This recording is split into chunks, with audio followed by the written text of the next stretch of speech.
오늘 나누고자 하는 하나님의 말씀은 로마서 8장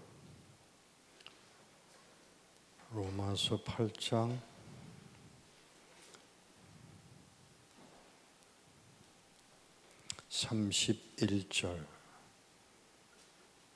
로마서 8장 31절 제가 받들어 읽겠습니다. 제가 읽는 이 성경은 북한 말로 된 성경입니다. 로마서 8장 31절 그러면 우리가 이 일에 대하여 무슨 말을 해야 하겠는가? 하나님이 우리를 위하시면 누가 감히 우리를 대적하겠는가? 친아들을 아끼지 아니하시고 우리 모든 사람을 위하여 내어주신 하나님이 그 아들과 함께 모든 것을 우리에게 은혜로 주시지 않겠는가? 누가 감히 하나님께서 택하신 자들을 고발하겠는가? 의롭다 하신 이는 하나님이시니 누가 정죄하겠는가? 죽으셨을 뿐 아니라 일으키심을 받아 하나님 오른편에 계시고 우리를 위하여 또한 중보하시는 이는 그리스도 예수시니 누가 우리를 그리스도의 사랑에서 떼어놓겠는가? 환난이나 고통이나 박해나 기근이나 벌거벗음이나 위험이나 칼이랴. 기록된 바 당신을 위하여 우리가 온 종일 죽임을 당하고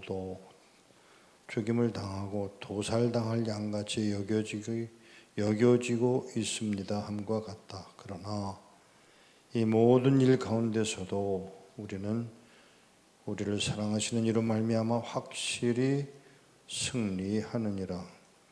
내가 확신하노니 죽음이나 생명이나 천사들이나 통치자들이나 현재일이나 장래일이나 능력이나 높음이나 깊음이나 그 밖에 어떤 피조물도 우리를 그리스도 예수 우리 주 안에 있는 하나님의 사랑에서 결코 떼어놓을 수 없으리라. 아멘. 기도하겠습니다. 하나님 아버지, 우리로 예배할 수 있는 시간과 장소와 또 우리로 주님 앞에 나올 마음을 주신 것을 감사합니다. 주께서 원하시는 것을 알게 하시고 배우게 하시고 그 안에서 머물며 끝까지 주의 뜻을 감당해 나가도록 은혜 더하여 주옵소서. 예수 그리스도 이름으로 기도하옵나이다. 아멘. 코로나 때문에 어렵죠? 어려워요. 어렵지 않다고 그러면 스스로 속이고 있는 거예요. 어려워요. 아니에요? 나도 모르게 여러분도 그렇고 저도 그렇고 나도 모르게 위선에 빠지고 말았어요. 남의 얘기가 아니에요. 제 얘기예요. 헝가리라고 하는 나라가 개방이 됐을 때 뜻밖의 많은 목사님들이 헝가리를 방문을 했습니다. 공산주의자들에게 짓밟히면서 과연 어떻게 살아남았을까 하는 궁금증 때문에 가서 그곳에서 믿음을 지켰다는 사람들을 만나서 물었습니다. 어떻게 이 몇십 년 동안이나 공산당들의 그 핍박 속에서 견딜 수 있었느냐 그렇게 물으니까 몰라서 물어 그러더래요. 무슨 말이냐 하고 물으니까 로마서 8장 31절을 좀 찾아봐 그러더래요. 하나님이 우리를 위하시면 우리가 무슨 그것 때문에 사랑해서 끊을 수 없는 거 아니냐라고 하는 말을 하는 것을 듣고 목사님들이 위로하러 갔다가 위로받고 돌아왔답니다. 성경을 안다고 하죠. 성경을 알아요. 성경을 아는 것만 아니고 가르쳤어요. 그런데 실제로 그 순간,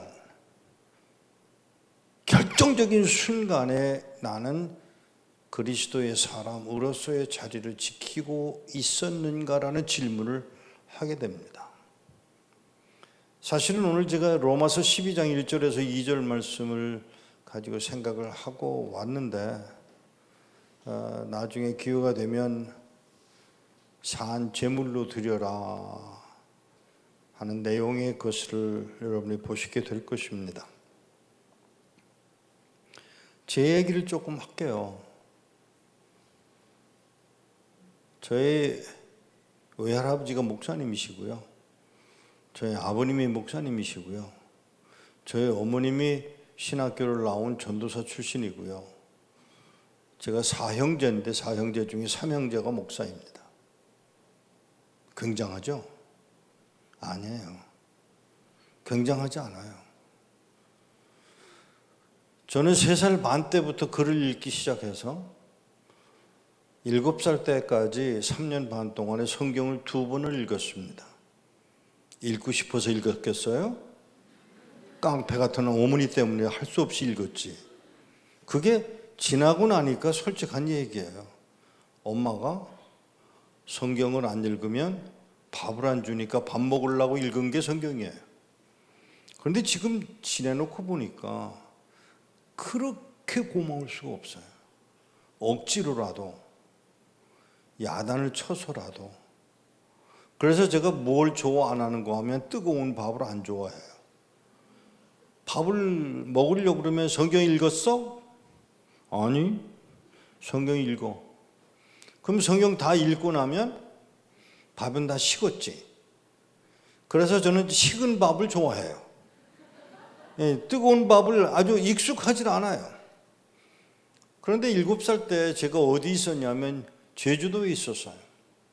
피난을 가서 제주도까지 갔어요. 제주도에 가서 피난 생활을 하는 중에 뭐 할 일이 없으니까 성경을 계속 읽었지만 엄마가 성경을 2번이나 읽었네? 예, 어머니. 성경을 2번이나 읽었어. 예, 어머니. 성경을 2번이나 읽었는데 너 이제 목사가 돼. 이거 억지, 우리 부모님도 좀 그랬잖아요. 그 세대가 그렇잖아요. 억지죠.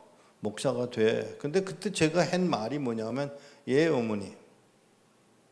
그 말 한마디 했어요. 그러니까 하시는 말씀이 목사 되면 갈 나라가 있어. 어딘데? 모르면 불순종인 거 아세요? 잘 들으세요, 이 말. 엄마들은 어딘데? 당연히 물어야 되겠죠? 아니요. 물을 권한이 우리에게 없어요. 미안하지만 우리가 그렇게 가르치지도 않았고 여러분도 그렇게 가르치지 않았어요. 묻게 만들지를 말아요. 순종하게 만드세요. 근데 우리 부모들 솔직히 여러분 세대를 가만히 나이를 보니까 30, 40대 이런데 아이들을 거짓말을 할 수밖에 없도록 가르치고 있는 게 우리예요. 여러분이에요. 갈 나라가 있어? 네, 어머니. 몽고. 7살짜리가 몽고가 어디인지 알 게 뭐예요? 몽고, 소련, 중공. 그땐 중공이라고 그랬어요. 중공. 그리고 뭐를 수우르시길래 어머니가 머리 숙이는 걸 보고 이렇게 보니까 울고 계세요. 엄마 왜 울어? 아니요. 묻는 거 아니에요. 순종에는 질문이 필요하지 않아요.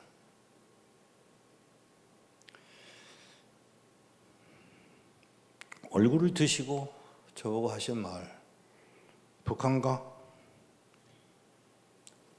네, 어머니. 그 말 한마디.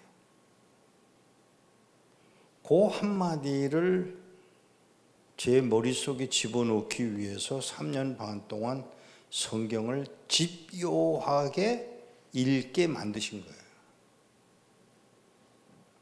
10년이 지나도록 아무 말씀도 안 하시더라고요. 그래서 제가 속으로 하는 말이 에이 잘됐다. 우리 엄마 까먹었다. 그런 어머니는 까먹는 법이 없어요.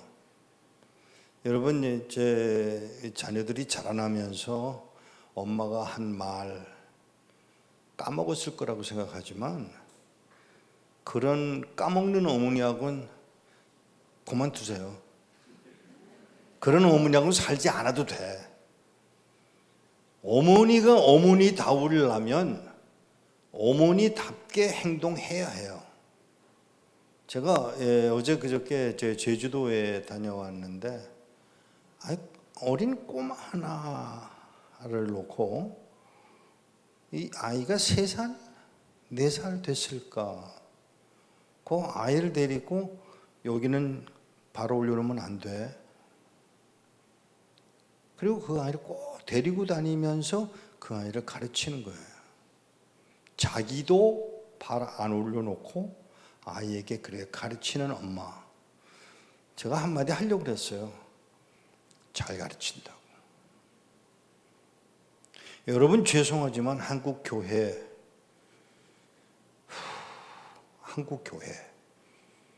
우리 세대 잘못 배웠고요. 잘못 가르쳤어요. 그리고 미안하지만 여러분들도 그따위로 살고 있고 그따위로 가르치고 있다고 하는 사실이에요.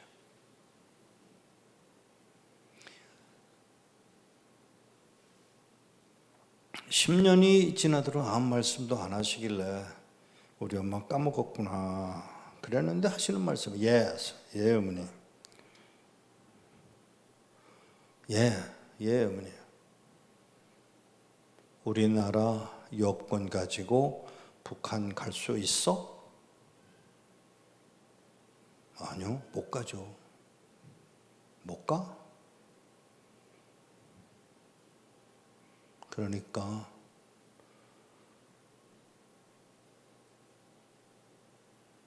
북한을 못 가니까 미국으로 가. 미국 시민권 받아서 그것 가지고 북한 갈 수 있어. 제가 뭐라고 대답해야죠? 예 어머니. 그리고 예 어머니 해놓고 엄마 보고 물었어요. 엄마 내가 순종은 하겠는데 목사 집에 무슨 돈 있어? 돈 없지? 돈 없죠. 일어나. 돈 없는데 일어나는 건 또 뭐예요? 일어나. 예 어머니. 가자. 어디? 안 돼요. 그냥 따라가는 거예요. 거기 무슨 말이 많아. 저는 어떻게 생각하느냐 하면요. 아브라함대로 하나님이 이삭을 바쳐. 그랬을 때 아브라함이 어땠을까요? 예, 하나님. 저는 그게 답이었을 거라고 생각해요.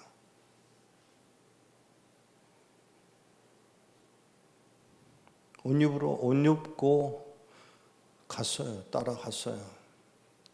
병원 앞에 서시더니 예 어머니. 기다려라. 네 어머니. 그리고는 병원에 들어갔다가 한 30분 만에 나오셨는데 얼굴이 안 좋으세요. 다른 데 가보자. 예. 병원 4군데를 거쳤어요. 집으로 돌아오는 길에 전차 안에서, 그때 전차가 있었어요. 지하철이 아니고요. 전차 안에서 나 병원에 왜 갔다는지 아니? 몰라요. 알고 싶지 않아? 몰라도 돼요. 왜? 엄마가 하는 대로 할 건데요, 뭐. 미쳤죠? 병원에 갔더니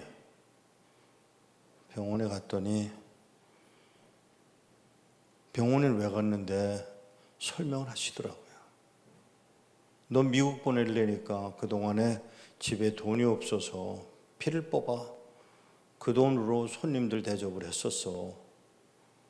근데 너 미국 보내려니까 피 뽑아 갖고는 어림도 없더라. 그래서 이 눈 뽑아 팔려고 병원에 갔어. 그때 제가 한 말이 있어요. 엄마 꼭 그래야 돼? 죽어도 가야 되는 길이야. 한마디. 죽어도 가야 되는 길이야. 알았어요. 병원 4군데를 가는데 다 똑같은 얘기예요, 의사가. 지금 눈을 뽑아 팔시겠다는 이야기인데, 아주머니, 우리나라에 그런 기술이 아직 없고요. 있다 하더라도 눈을 살 사람이 없어요. 이 나라가 얼마나 가난한지 아시잖아요.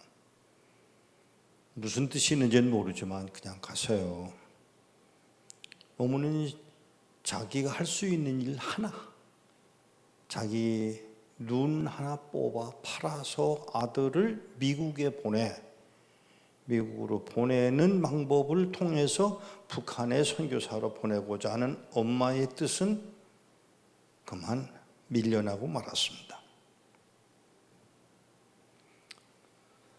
그리고 얼마 안 됐어요. 얼마 후에 아버지가 정보를 얻어왔어요. 야, 너 영어 좀 하잖아. 저희 집에 선교사님들이 늘 드나들었기 때문에 영어를 좀 했어요. 너 영어 하지? 그래서 예, 시험 보러 가자. 무슨 시험인데요, 아버지? 6.25 때 5살, 6살짜리 아이들이 지금 고등학교 2학년, 3학년 됐을 텐데 그 나이 되는 아이들 중에 5명을 한국에서 뽑아서 미국에 교환학생으로 보내라고 요청이 왔대요. 그 시험 치러 가자. 시험 치러 갔어요. 많이도 왔대. 178명이 왔어요. 거기서 합격할 자신이 없더라고요. 뭐 똑똑한 아이들이 다 모였으니까. 근데 어떻게 실수를 했는지 제가 꽁찌로 붙었어요. 5번째 사람으로. 그래서 이제 수속을 시작을 했어요. 막 이제 미국 가는 수속을 하는 거예요. 그러다가 뭘 발견했냐면 제가 폐결핵 환자인 것이 발견이 됐어요. 그러니까 미국에 못 가죠. 미국을 못 갔어요. 미국에 못 가는 걸 아시는 어머니가 아버지를 미국에 보내드리더라고요. 아버지가 미국 가셨어요. 그리고는 그게 4월 달이었는데, 죄송합니다. 4월 달이었는데 8월 1일 날 어머니가 제 막내 동생을 낳으셨어요. 저는 큰아들이고 18살, 둘째는 12살, 셋째는 7살, 남자예요 다. 막내도 남자아이인데 막 태어났는데 8월 6일 날 어머니가 심장마비로 세상을 떠나셨어요. 미국에 아버지는 가 계시고 우리는 친척이 없죠. 북한에서 왔으니까. 한심하더라고요. 8월 6일 어머니가 세상을 떠나시고 저는 그때부터 가장 노릇을 합니다. 어머니가 눈을 뽑아서 팔려고 했던 계획은 무산되고 어머니는 세상을 떠나셨어요. 그리고 나는 아니고 아버지가 미국에 가셨어요. 모든 게 다 자꾸 꼬이고 있는 거잖아요. 하나님은 어디 계세요? 코로나는 왜 또 코로나냐고. 이 코로나 때문에 얼마나 많은 어려움과 경제적인 문제와 저 같은 경우는 여행을 다 중단해야 되는 상황이고 이런 일들이 벌어지는 게 과연 하나님이 살아계신 거야? 라는 질문을 하게 돼요. 저는 미국을 못 갔죠. 폐결의 환자예요. 엄마는 덜러덩 애를 낳아놨죠. 아버지는 미국에서 오실 수가 없는 상황이죠. 모든 게 꼬여. 문제는 이런 상황 속에서 하나님이 나로 하여금 그 상황을 어떻게 감당해 나가기를 원하시는지를 깨달아 아는 게 중요한 거예요. 어려움은 끊임없이 있어요. 학생은 학생으로서 어렵고요. 시험 치면서 이거 간닝하고 싶고요. 건강이 안 좋아지고요. 아버지가 사업에 망하고요. 뭐 이런 일들이 계속 일어나는 게 당연히 일어나는 것뿐이에요. 하지만 그 당연히 일어나는 일 같은 것들을 당할 때 과연 그리스도인으로서 어떻게 할 거냐? 나는 아이를 키워야 해요. 엄마는 세상을 떠나시기 전날 내 아들 다 목사 만들어라 그 말 한마디 하시고 세상 떠나셨어요. 아니 엄마가 키울 아이를 왜 날 보고 목사를 만들래? 그 말 자체가 이상하잖아요. 세상 떠나셨어요. 1년이 지나고 2년이 지나고 3년이 지났는데 어느 날 아버님이 전화가 왔어요. 우리 집에 전화가 있을 리가 없죠. 옆집에 전화 있는 집에서 연결이 돼서 저한테 전화를 했어요. 예 아버지. 다 됐대. 아이고 아빠. 지금 여권도 없고 비자도 없고 비행기표도 없고 뭐가 다 됐다고요. 그러니까 아버님 하시는 말씀이 다 됐다니까. 지금 뭐라고 대답해야 돼요? 예 아버지. 전화를 끊는데 뭐라고 그러시냐면 예. 영화 촬영하는 사람이 나간대. 이게 무슨 소리인지도 모르겠는 거예요 저도. 그래서 예? 영화 촬영하는 사람이 나간대. 알았어요. 전화 끊었어요. 며칠 지나니까 진짜 영화 촬영하는 사람이 나왔더라고요. 이만한 카메라를 들고, 그때 카메라 또 왜 이렇게 컸나 몰라. 막 이만한 걸 들고 메고 와가지고 사진을 찍겠다고. 이렇게 뭘 찍으려고 왔냐고 그랬더니 너희들 사는 모습을 찍겠다고. 찍으라고. 뭐 연기할 필요가 없어요. 저는 연기할 능력도 없고요. 저는 순발력도 없고 창의력도 없고요. 또 어디서 연기를 못해요. 생겨먹은 대로 살지. 그런 제가 이 사람이 찍으니까 그냥 찍는 거예요. 그런데 다 찍은 다음에 하는 말이 여권 받으러 가자. 아니 여권 안 나와요. 가자. 그래서 그 사람에 의해서 끌려가지고 외무부에 갔더니 가서 뭐라고 말 몇 마디 하니까 그 자리에서 그냥 쾅쾅쾅쾅 찍어서 여권 내주더라고요. 이상하다. 비자 받으러 가자. 비자 받으러 갔더니 이민 비자는 이렇게 커요. 엑스레이를 찍는 그 엑스레이 필름을 저기다 집어넣어야 되니까 이만한 걸 총영사가 들고 나와서 주더라고요. 그러더니 이 비자 받았어요? 여권 받았어요? 그러더니 그 길 건너편으로 가서 여행사가 있는데 그 여행사에 가서 비행기 표를 받았어요. 1등석. 아무도 반응이 없네. 1등석이 얼마나 좋은지를 모르니까 여러분 감동이 없는 거야. 그죠? 1등석을 타봤어야지. 1등석 비행기 표를 받아가지고 다 떠나고 저는 못 떠났어요. 폐결핵 환자잖아요. 되는 게 없어. 45일 후에 미국 정부에서 연락이 왔어요. 와서 미국에 들어와서 검사를 다시 받아보고 그 검사의 결과에 따라서 병원에 입원하든지 약을 먹든지 하라고. 45일 후에 5월 20일 날 미국에 들어갔습니다. 궁금하잖아요. 어떻게 해서 비자 받았는지, 어떻게 해서 여권을 받았는지, 어떻게 해서 비행기 표를 공짜로 그것도 1년 아니 1등석을 받았는지 궁금해서 아버지 왜? 어떻게 해서 이런 일이 일어났어요? 하나님이 하셨어. 목사는 꼭 말을 저렇게 해. 그죠? 목사는 꼭 그렇게 대답을 해야 돼요. 하나님이 하셨어요. 아니 나도 알아. 근데 어떻게 하셨냐고요. 그랬더니 하시는 말씀이 너 존 F 케네디 알아? 알죠, 그 나쁜 자식. 여러분 어디 가서 존 F 케네디 또 좋은 사람이라고 말하지 마세요. 그렇게 나쁜 놈일 수가 없어요. 뭐 천주교인이다 이런 말로 끝내려고 하지 않고요. 그 존 F 케네디가 뭘 하고 죽었냐면 미국의 이민법을 바꾸고 죽었어요. 그리고 암살을 당하고 난 후에 동생 바비 케네디가 대통령 출마하겠다고 나오면서 뭘 했는가 하면 자기 형이 이민법 바꾼 이야기를 영화화하기로 했어요.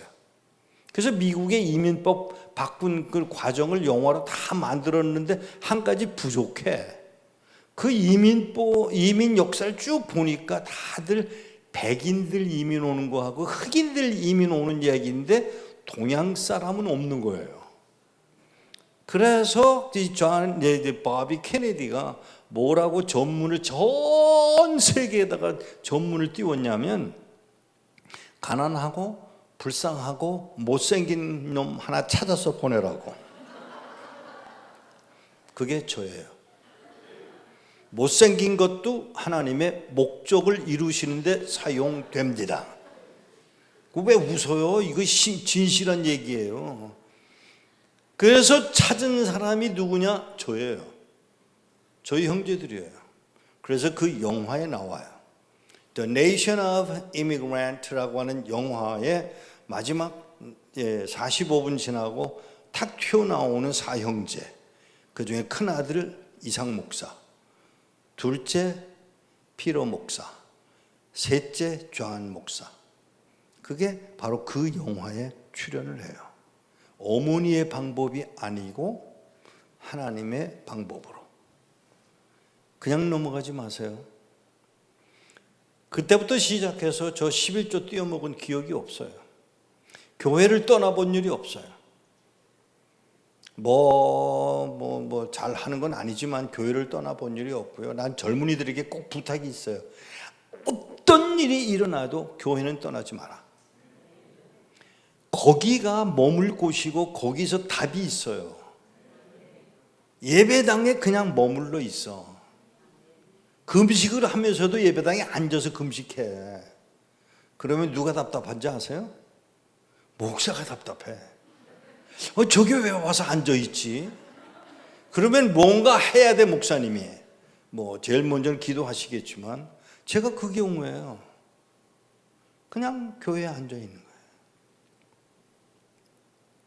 미국에 들어갔어요. 미국에서 군대 생활을 했어요. 그리고 여기 의정부에 와서 군대 생활을 했어요, 제가. 그 제대를 하고 사업을 시작을 했어요. 사업이 왜 이렇게 잘 돼? 그냥 손만 대면 돈을 버는 거예요. 아무런 배경도 없는 제가 돈을 벌기 시작하는데 좋아야죠. 집도 사고, 집도요,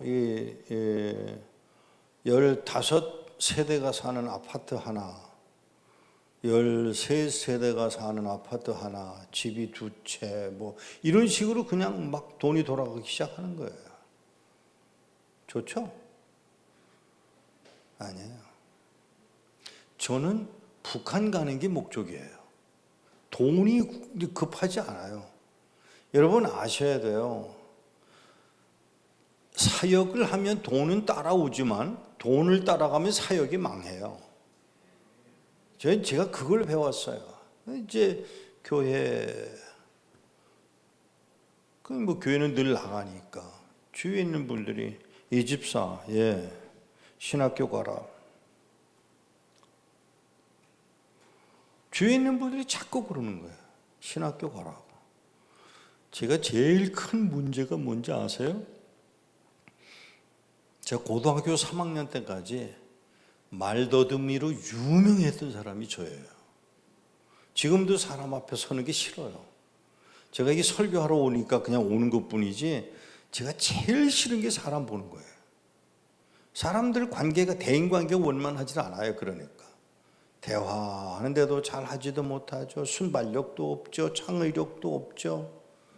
게다가 말을 더듬죠. 그러니까 어머니가 저를 뭘 시켰냐면 성경을 소리내서 읽도록 만드시더라고요. 영어 성경을 읽으래요. 우리 엄마는 A자도 몰라. 근데 제가 틀리면 금방 하라네. 그래가지고 너 틀렸어. 그러면 제가 이제 고쳐서 발음을 하고 하는 거를 나는 나중에 안 것인데, 이게 제 말더듬이를 고치는 방법으로 그렇게 그 방법을 썼구나. 미국 군대를 마치고 제대를 하고 사업을 하고 결혼을 했고, 결혼을 하고 아이를 낳고 사업을 여전히 하고 그러는데 신학교를 가라고 그래서 신학교를 갔어요. 신학을 마쳤어요. 근데 목사님 한 분이 이 목사, 중국 갔다 와라. 왜요? 그러면 안 되죠. 그리고 중국 갔어요. 저 꼭대기까지 갔다가 돌아왔는데 그 이야기를 다 할 수는 없고요. 돌아왔는데 제가 미국 사람들이 그런 말을 해요. 심장을 놓고 왔다고. 중국의 조선족들이 뭘 원하는지를 알게 됐어요.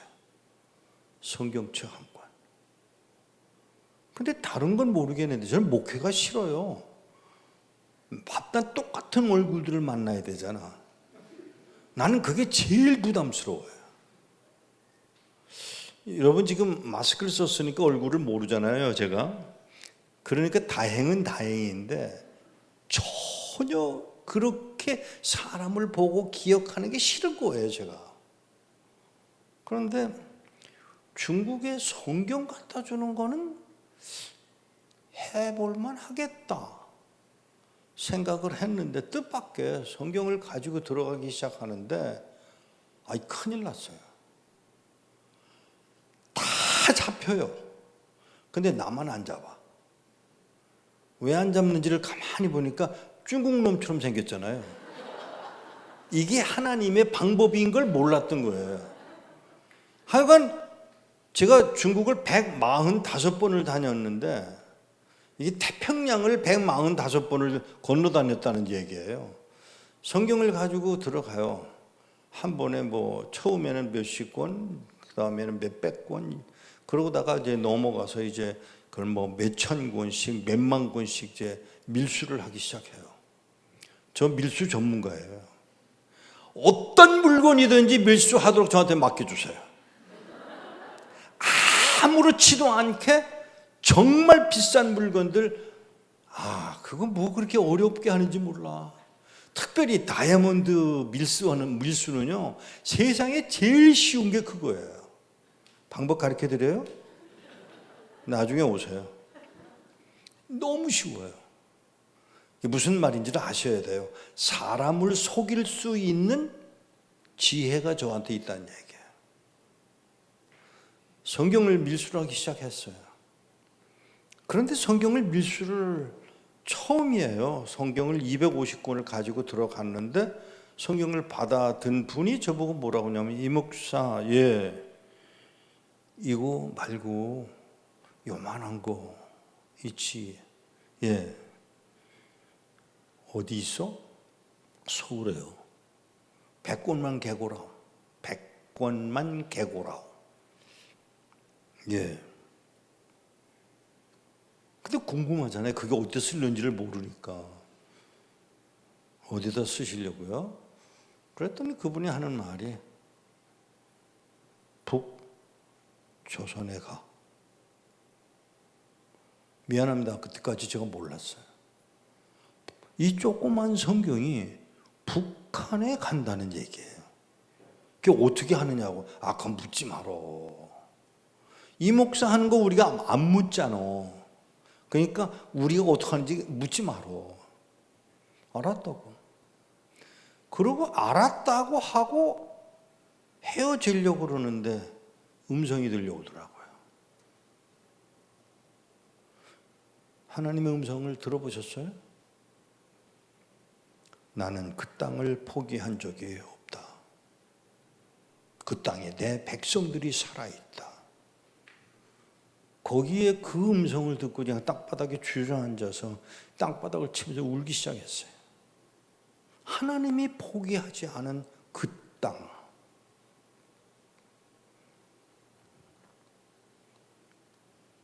서울에 왔어요. 소개받은 목사님, 저는 서울에서 신학을 안 했기 때문에 아는 분이 없잖아요. 그냥 누가 소개를 해서 영등포에 있는 어느 목사님을 소개를 해줘서 그 목사님한테 찾아갔어요. 목사님, 제가 이 조그만 성경 100권이 필요합니다. 어디다 쓰려고? 북한에 보냅니다. 에이 사람아, 예? 북한 성경 안 되네. 안 돼요? 안 된다고. 왜 안 된다고 그러시죠? 그 일이 있기 전에 어느 선교부에 제가 공산권 선교를 하는 선교부에 찾아갔어요. 그분들이 만나길 원했고 갔는데 이런 얘기 저런 얘기 하면서 제가 사진을 찍거든요. 사진을 중국에 들어갔다 온 사진 한 1000장을 찍었을 거예요. 아주 필요한 사진들을 가지고 찍어 갖고 나왔는데 그 사진을 그분들이 필요로 해서 제가 주고 싶어서 그분들한테 사진을 카피를 해서 줬어요. 그랬더니 야, 이 사진 왜요? 이게 굉장히 정보력이 있는 사진인데 그래요? 쓰세요. 그럼 우리도 뭐 하나 줄게. 그러세요. 오라고. 저를 데리고 가는데 벽에 휘장이 이렇게 있는 거예요. 이게 왜 여기 있죠? 보고 싶어? 예. 뭐 이렇게 삐삐삐삐 누르니까 이게 쭉 움직이는데 보니까 북한 지도예요. 그러니까 이 지도가 왜 여기 있어요? 거기 빨간 점 보여? 예. 쭉 보니까 3,800개. 3,800개를 제가 어떻게 알죠? 포토그래픽 메모리라는 거 아세요? 여기는 알아요. 포토그래픽 메모리가 뭐냐면 금방 보면 그냥 머리로 그냥 찍어내는 거예요. 제가 600페이지를 스캔해서 메모리 할 수 있는 기능이 있었어요. 그러니까 이거 지도 쭉 보면 그냥 다 머릿속에 들어가 버리는 거 많은 거예요. 3,800. 와, 3,800명? 북한 성도? 명단 줄까? 얼마나 제가 그걸 갖고 싶겠어요. 그래서 제가 보여달라고. 그러니까 이제 그걸 카피를 해가지고 저 주는데 저 가지고 가겠느냐 그래서 너 그냥 넘기면서 메모리 하는 거예요. 하나님이 제게 주신 기능 중에 하나예요. 그걸 3,800명 명단에 주소, 생년월일, 직장, 성분까지 다 머릿속에 집어넣고 있었던 일이 있어서 그 제가 만난 영등포에 있는 그 목사님더러 그 이야기를 제가 3,800명 명단을 갖고 있습니다. 그랬더니 이분이 흥분한 거예요. 아니 잠깐만, 나도 뭐 하나 있어. 자기 캐비넷에서 열쇠로 캐비넷을 열어가지고 캐비넷에서 주소를 하나, 2명 걸 갖고 왔는데 제가 머릿속에 들어가 있는 3,800명 중에 들어가 있는 2사람이에요.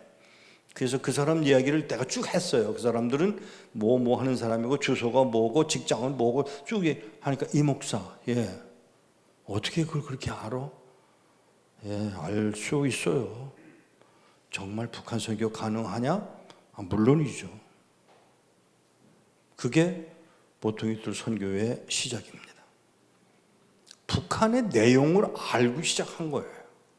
그리고는 들어가면서 100권의 성경을 요구를 하고 3주 후에 오기로 하고 찾아갔더니 목사님이 이 목사, 예, 무슨 차를 갖고 왔나? 뭐 제가 무슨 차가 있어요?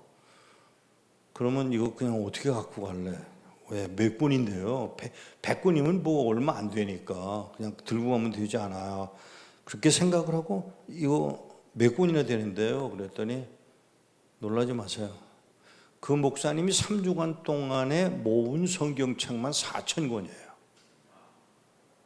이 말이 무슨 말인지 아세요? 한국교회는 절대로 안 죽었어요. 한국교회가 죽었다 말하지만 저는 그렇게 보지 않아요. 오늘 여러분들을 보고 저는 무슨 생각을 하는지 아세요? 한국교회는 살아있다. 그게 바로 여러분들이에요. 한국교회가 살아있어요. 한국교회는 절대로 죽을 수가 없어요. 왜? 당신이 피 흘려 죽게 된 상황을 통해서 거룩함으로 나가게 만든 분들이 바로 여러분들이잖아요.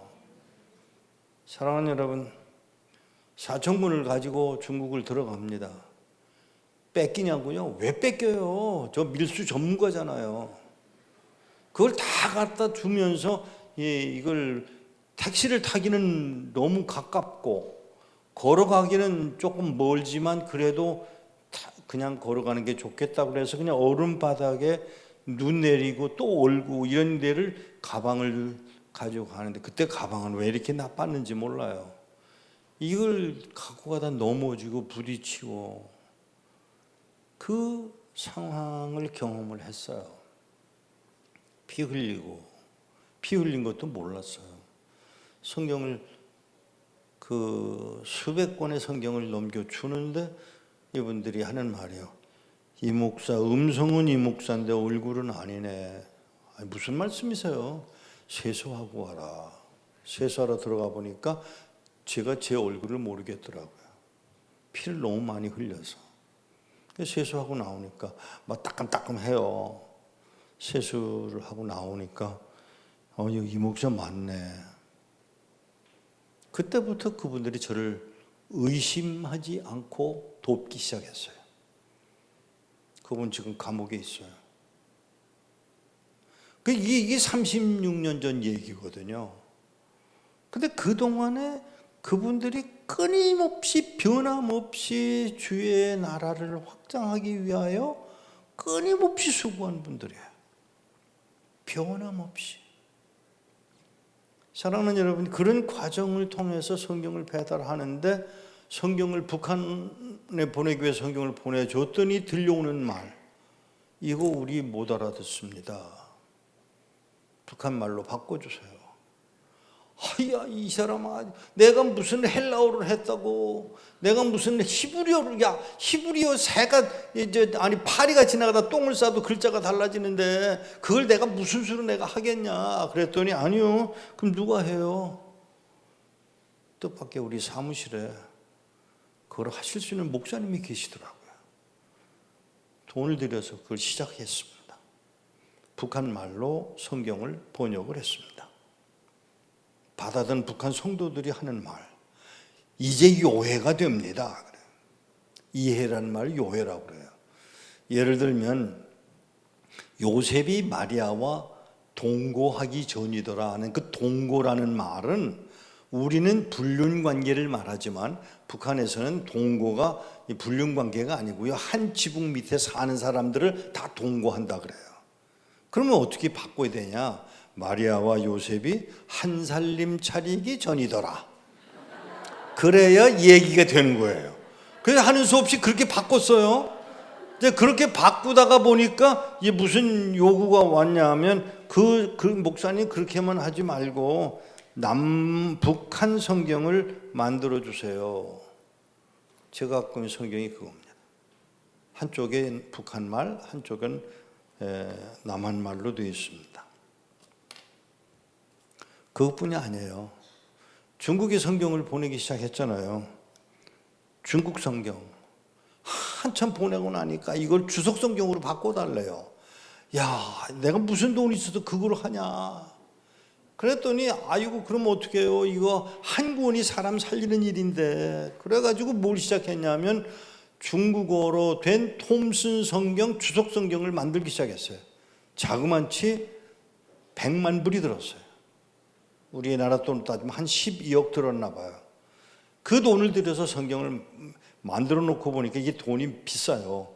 43불이에요. 그러니까 4만 한 5천 원, 한 5만 원가량 돼요. 이걸 중국에서 누가 그걸 사겠어요? 그래서 하나님 이거 어떻게 해요? 뭘 걱정하냐? 하나님 이거 너무 비싸서 아무도 안 사요. 그랬더니 소식이 왔어요. 중국에서 짝퉁 성경을 만든 거예요. 그래서 이 짝퉁 성경이 돌아다니면서 이게 싸요.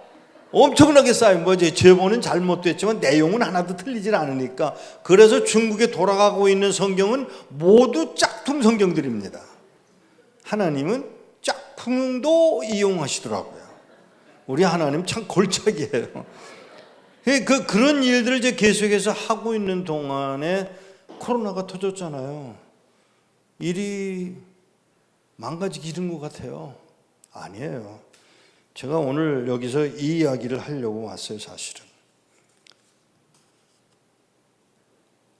코로나가 터지니까 우리가 뭐 했는지 아세요? 여행을 안 하고도 할 수 있는 일들을 찾기 시작했어요. 미얀마에서 연락이 왔어요. 목사님 하는 그 만화, 메시아 만화, 그것 좀 우리 미얀마 언어로 좀 만들어 주세요. 그래서 제가 그 말을 듣고, 야, 참 희한하다. 왜요? 아니 그거 지금 우리가 준비해서 하려고 그러는데 너는 그걸 벌써 필요하다고 하는 걸 보니 필요한 사람 따로 있고 준비한 사람 따로 있고 이제 인수할 사람 따로 있고 이게 다 모여져서 미얀마 만화가 만 권이 찢어져서 배달이 끝났습니다. 누가 하는지 아세요? 아프가니스탄 저렇게 난리치고 있죠. 아시죠 여러분?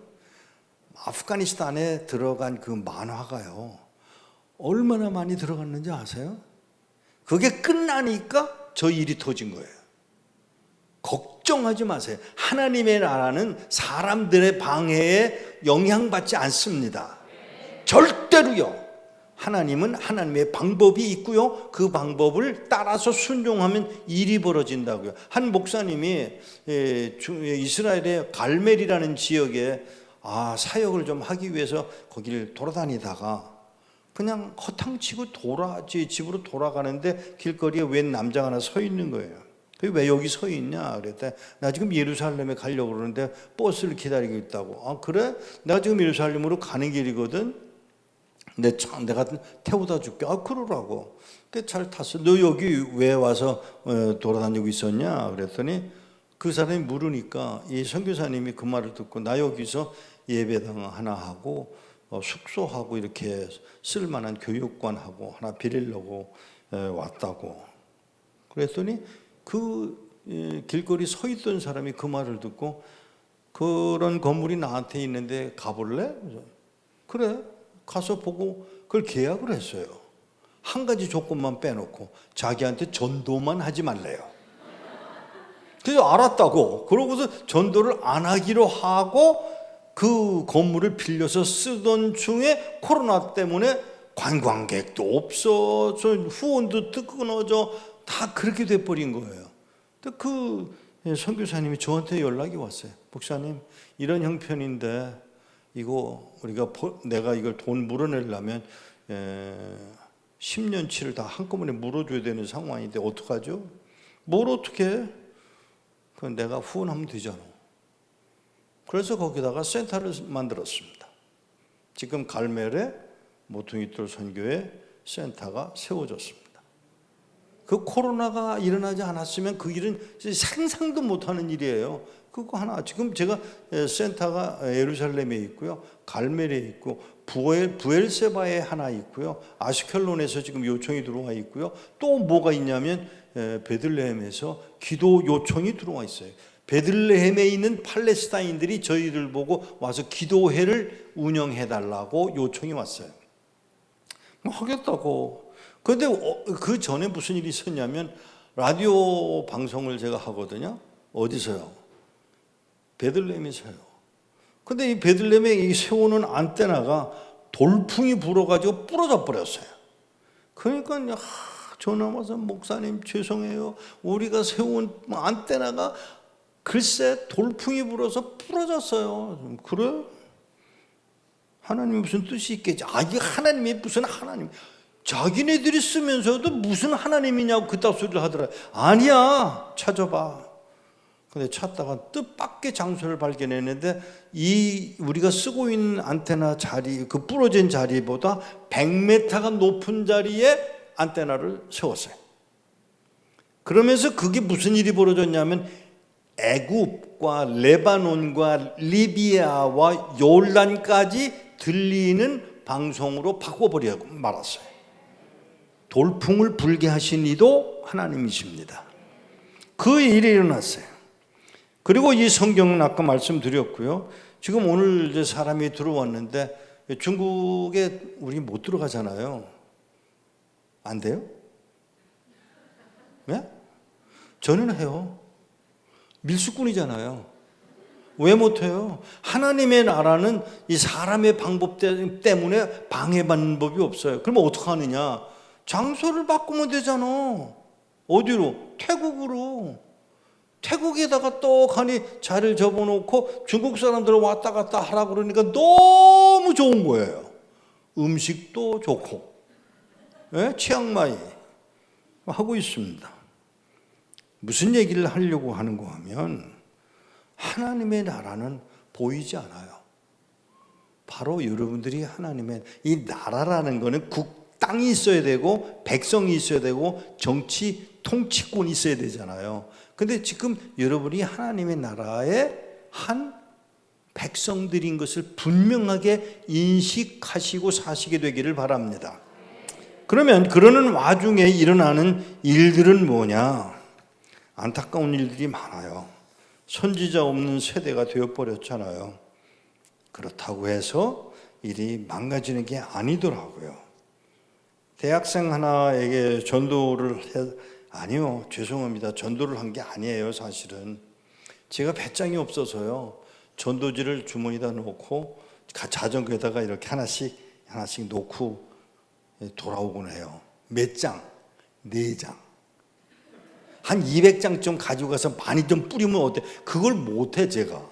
그러니까 4장 하나씩 하고는, 그러고는 돈을 또 들여서 택시를 타고 호텔에 가서 또 4장 이러고 하는데 꼭 마지막 4장짜리를, 4번째 짜리를 놓고 서는데,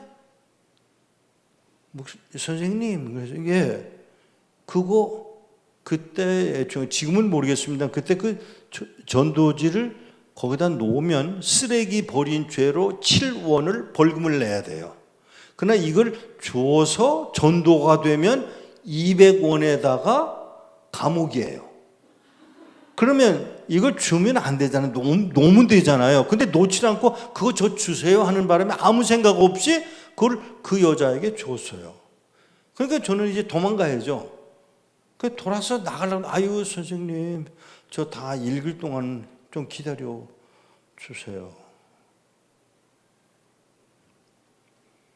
거기서 뭐 아무리 배짱이 없기로서니 거기서 그냥 와버릴 수가 없어서 그냥 서 있었어요. 이 자매가 그걸 읽고는 그냥 눈물을 줄줄 우는 거예요. 전도지 한 장. 그리고는 그 자매가 한 말. 4시간 후에 내가 강의가 끝나는데 여기 다시 오시면 그냥 오지 마시고 까만 책하고 다른 책들도 저기 있으면 좀 갖다 주세요. 그러라고. 그리고 호텔로 가서 책을 가방에다, 중국식 가방에다가 다 때려 넣고 두 가방을 만들어서 집어넣고 가려고 그러니까 무서운 거예요. 이게 함정 아닐까? 이런 생각이 들어가지고 우물우물 하는데 약속은 지켜야지. 아유, 하나님은 그런 땐 또 그렇게 답을 주세요. 약속은 지켜야 돼. 그러는 바람에 아예 알았다고. 그러고 그걸 들고 가서 그 자매에게 전해줬어요. 그걸로 끝났으면 얼마나 좋았겠어요. 이 아이가 7개월, 8개월 동안의 교육을 받는데 그 교육은 제가 못하죠. 중국말을 모르니까. 근데 IQ가 175예요. 아무도 놀라는 사람이 없네.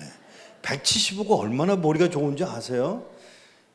완벽한 영어에다가 전 중국에서 한 명 뽑혀온 이 장학생이에요. 이 175 이 학생이. 그 학생이 한 7, 8개월 동안 우리 홍콩에 있는 형제한테 부탁하고 자매들한테 부탁을 해서 교육을 했는데 얼마나 똑똑하냐면 이 말씀을 이렇게 하려고 그러는 거죠 하면서 오히려 물어가지고 7, 8개월 동안에 오히려 자기가 가르치게 됐어요. 얼마 있다가 이 자매가 끌려갔습니다.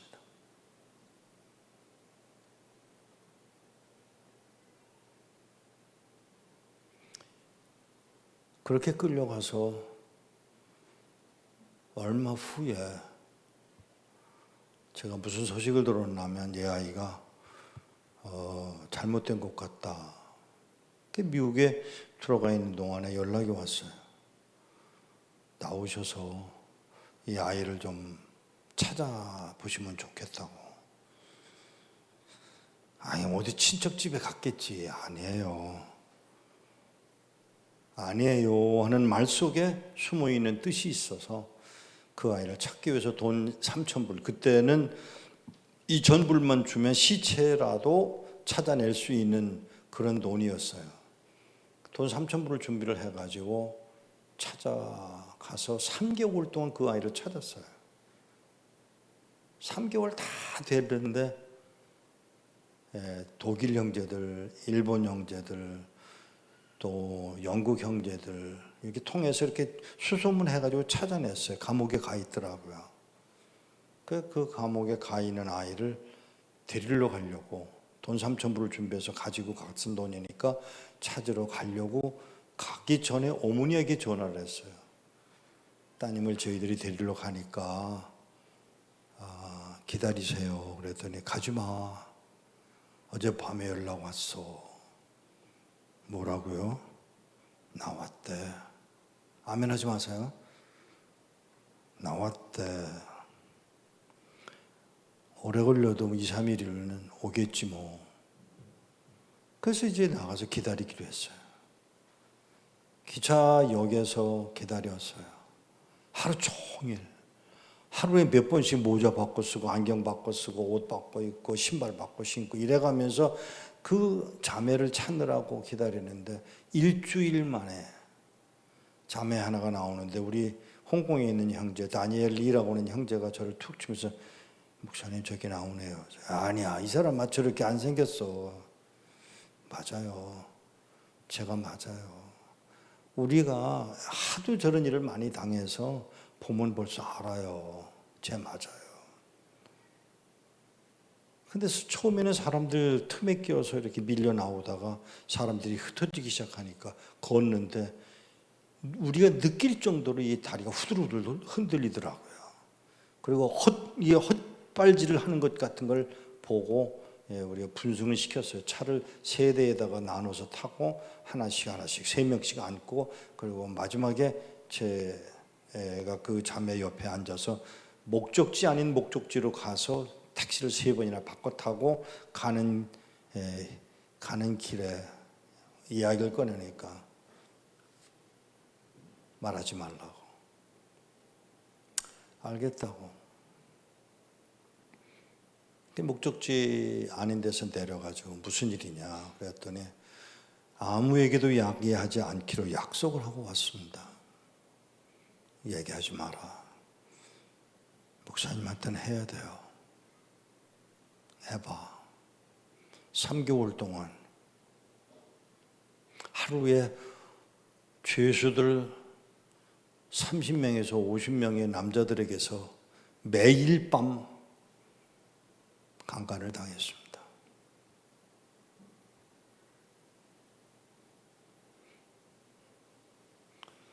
이 슬픔을 아세요? 그때 제가 한 말이 뭔지 아세요? 내가 차라리 너한테 복음을 전하지 말걸. 아니에요. You brought me a light.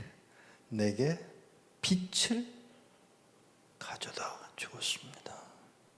You brought the light to me. 저는 그를 감옥에 보낸 꼴이 됐는데 이 여자애는 오히려 아니라는 거예요. 자기에게 생명을, 빛을 가져다 주었다고 고백하는 여자아이.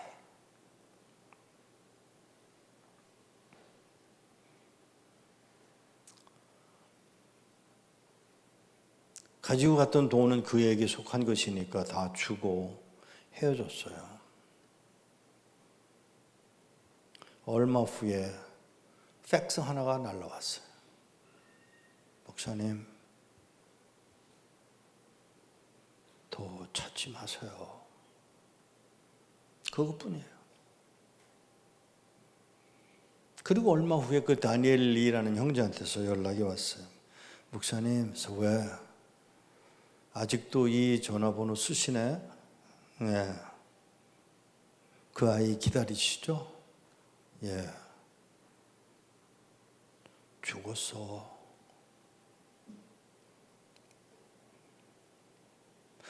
순종했는데 하나님의 뜻이라며 그 뜻을 따라서 순종했는데 오는 결과가 뭐죠? 짓밟힘이에요.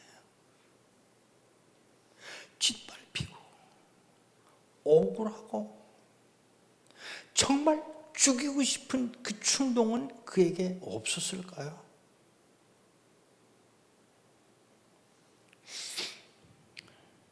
(1991년 11월) 밤 12시 반에 누워서 문을 두들기더라고요. 다른 사역자들을 다 보낼 수밖에 없는 상황이 돼서 저 혼자 남았는데 다 가버리고 저만 남았는데, 여러분이 그 문 두들기는 소리가 정당한 상황에서 문 두들기는 소리는 아무렇지도 않아요.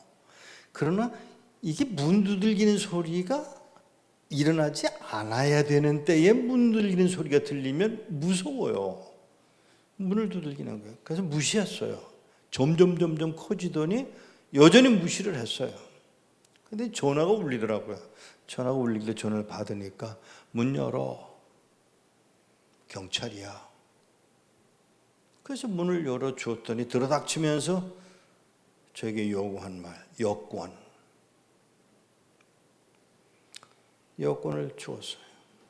읽어보지도 않아요. 들여다보지도 않고 낚아채서 주머니에 넣고는 가자 그러면서 수갑을 채우더라고요. 저는 생전 처음 수갑 채워짐을 당해봤어요. 그래서 제가 뭐라고 그랬냐면, 너희들이 내가 누군지를 알고 와서 수갑을 채웠는데 난 목사야. 이거 풀어. 웃기죠? 아니에요. 그 말 한마디에 야 풀어주더라고요. 그리고는 끌려서 갔어요.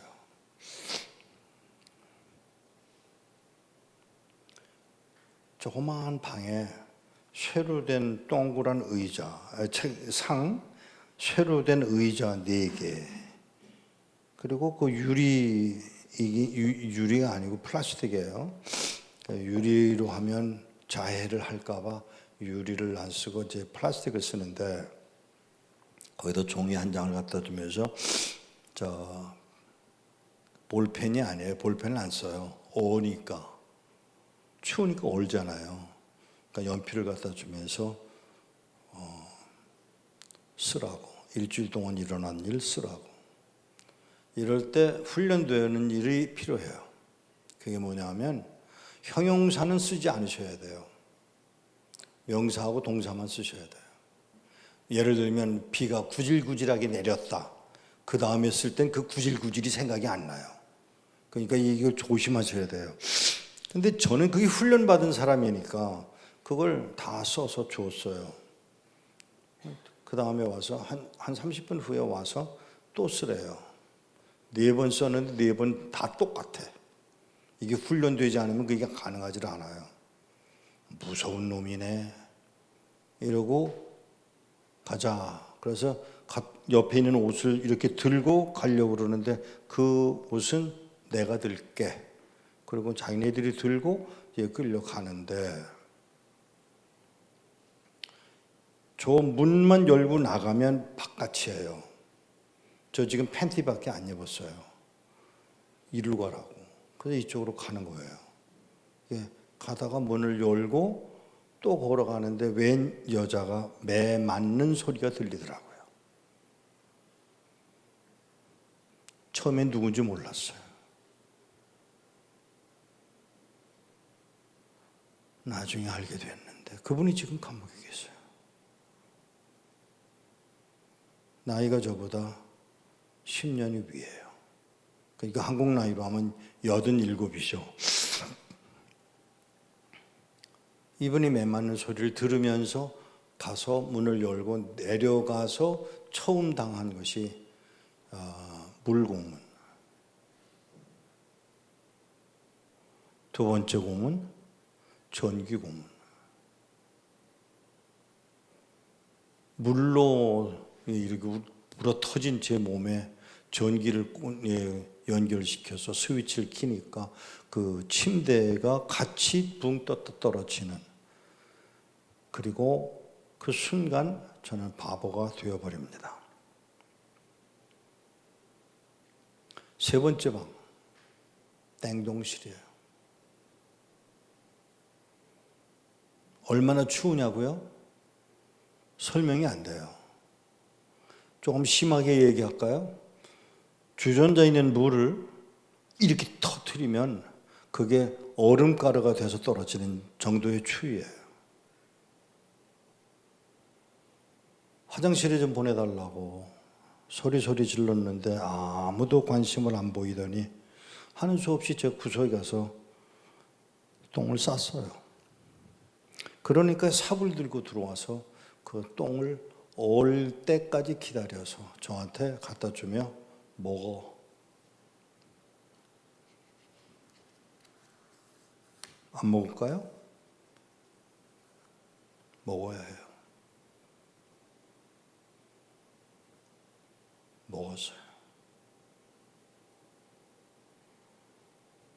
그리고 며칠 후에 석방이 돼서 저를 데리고 제가 머물던 호텔 3층으로 올라가는데, 올라가는 그 계단을 올라가는데 제가 오늘도 여러분 느끼셨는지 모르지만 계단을 올라올 때 제가 굉장히 힘들었거든요.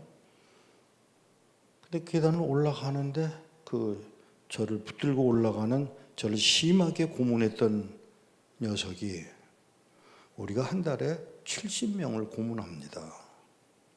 근데 선생은 욕도 안 하고 침도 안 받고 막말도 지랄도 안 하고 어떻게 그럴 수 있냐고. 근데 제가 뭐라고 대답했냐면 예수. 한마디 더 할까요? 그들이 고문할 때 제게 물었던 질문이 있어요.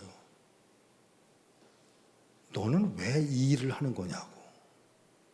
그때 제가 한 대답이 있어요. 네가 중국을 사랑하는 것보다 내가 중국을 사랑하는 게 더 커. 너는 여기서 태어나서 중국인일는지 모르지만 나는 하나님 나라의 백성으로서 이 땅을, 너희들을, 이 백성을 사랑할 수 있는 게 나야.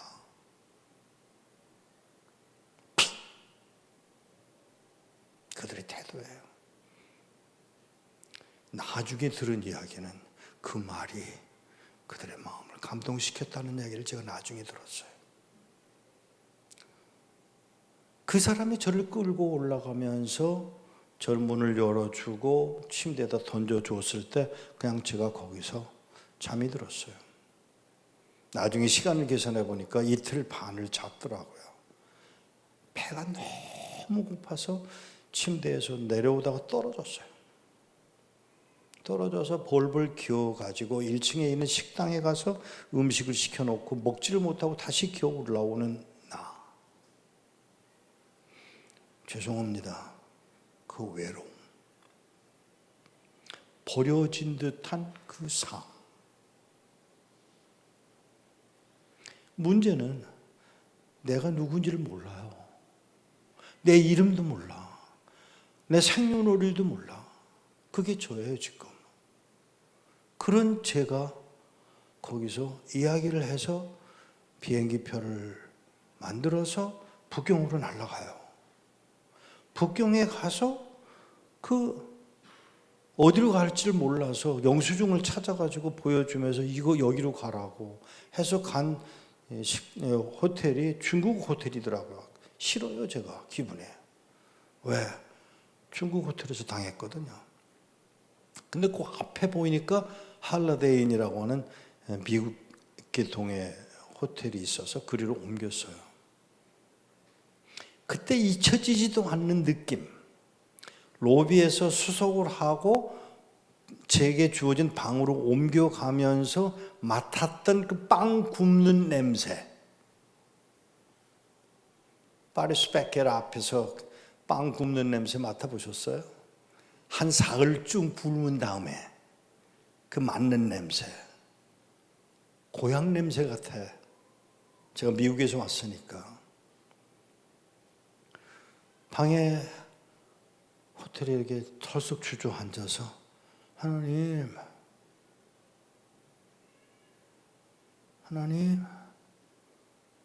우리 집 전화번호.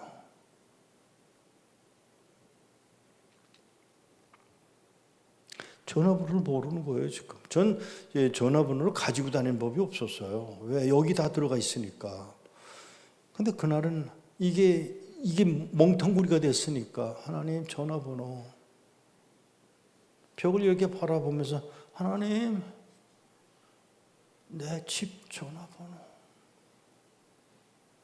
그냥 상상을 해보세요. 그 얼마나 초라하고 정말 안타깝고 그러면서 그냥 방법이 없어서 거기 앉아서 하나님 집 전화번호 425-337-9005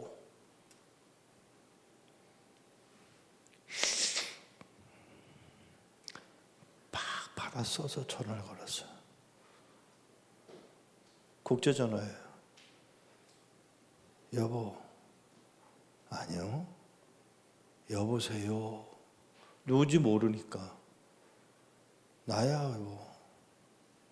몇 월 며칠 몇 시 비행기로 공항에 도착하니까 나와줘. 자동차 번호 좀 가르쳐줘. 하도 이상한 짓을 하고 돌아다니니까 제 아내는 또 이상한 소리 하는가 보다 하고 생각을 한 모양이고, 그리고 공항에 왔어요. 공항에 와서 저를 태우고 집으로 가기 전에 공항을 통과하는데, 이민국을 통과하는데 이민국에서 제 주소를 모르겠으니까 아무나 써서 주면서 이 주소가 틀렸습니다. 그러니까 그 사람이 컴퓨터에다가 확인을 해보고 틀렸다고 고쳐주면서 무슨 일이 있었느냐. 그래서 제가 기억나는 대로 몇 가지를 이야기를 했어요. 그랬더니 이 사람이 격려를 하는데 손이 떨리더라고요. 그리고 울더라고요. 미국은 당신 같은 선교사가 필요해.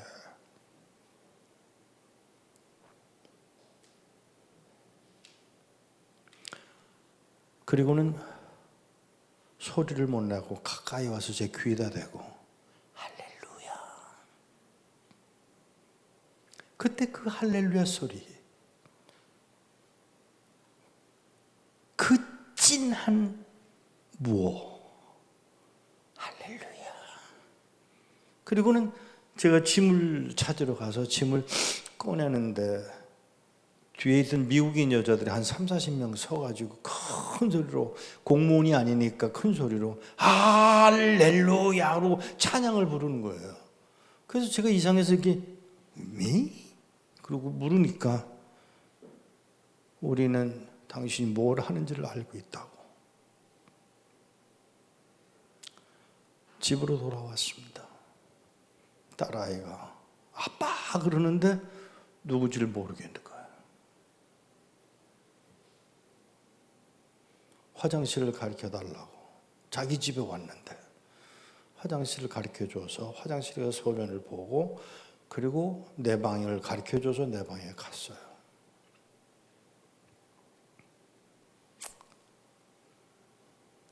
하나님의 뜻이라고 생각했고 그래서 순종했잖아요. 그런데 결국 나는 바보가 되어버린 거예요. 그 서글픔. 난 뭘 했을까?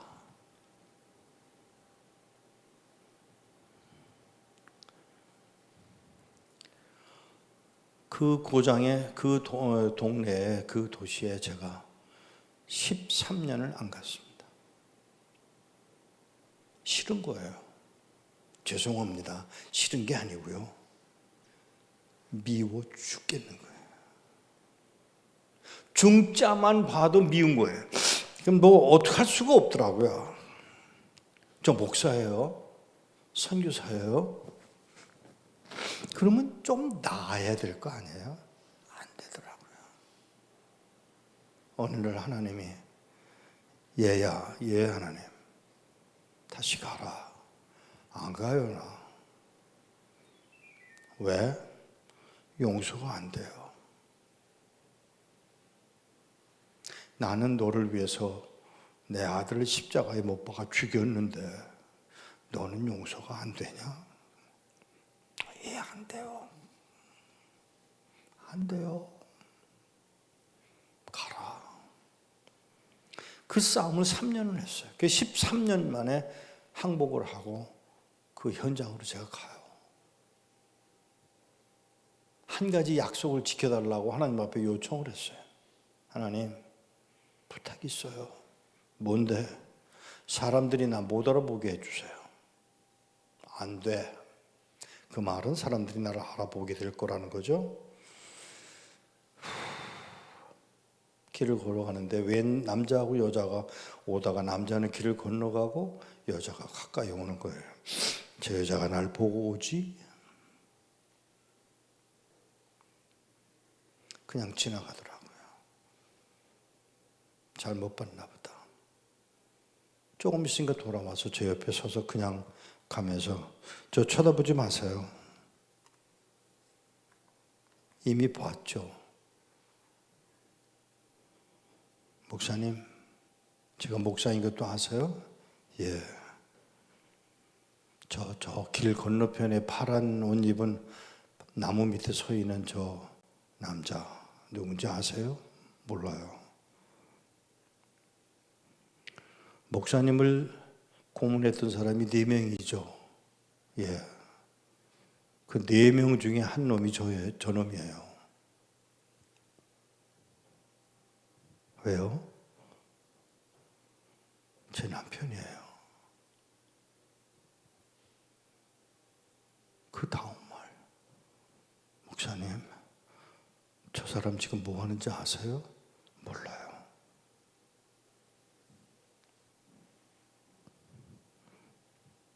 목사 됐어요. 하나님이 그놈 하나 목사 만들려고 나를 감옥에 집어넣고 짓밟게 하시는 분이 하나님이세요. 그럼 난 뭐지? 종이야, 종. 하나님이 그런 방법을 동원해서라도 하나님의 나라를 이루어 가시겠다는데 종놈이 무슨 할 말이 있어요? 이게 우리의 자세여야 해요. 그때서야 제가 하나님이 당신의 일을 하시려고 나를 그 고난 가운데 머물도록 하셨구나. 죄송합니다. 그 후로 저는 중국을 미워하지 않아요. 발표도 하나님의 뜻일 것이고 고난을 당해도 아니 죽음에 이르러도 하나님이 원하시는 대로 눈여겨보세요. 로마에 가서 죽어야 되는 바울이 죽음 앞에서 디모데에게 하는 말 배우고 확신하는 일에 계속 머물러. 이게 바울 자신이 걸어갔던 길이에요. 그리고 끝내 디모데에게 그렇게 가르쳐줘요.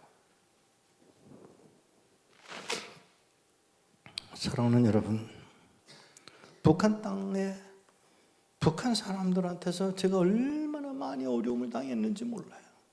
얼마나 많이 배신당했는지 몰라요. 그런데 제가 뭐라고 그러는지 아세요? 저 자신이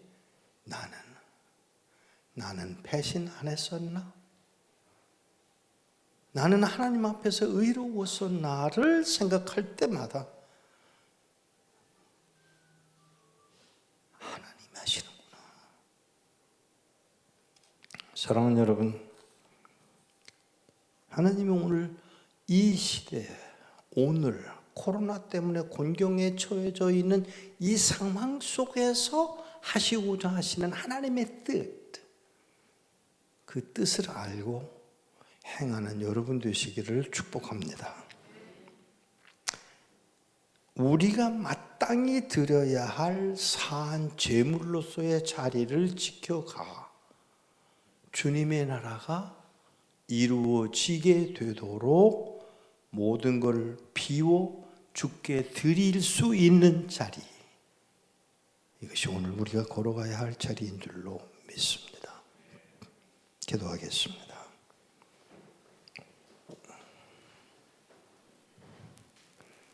하나님,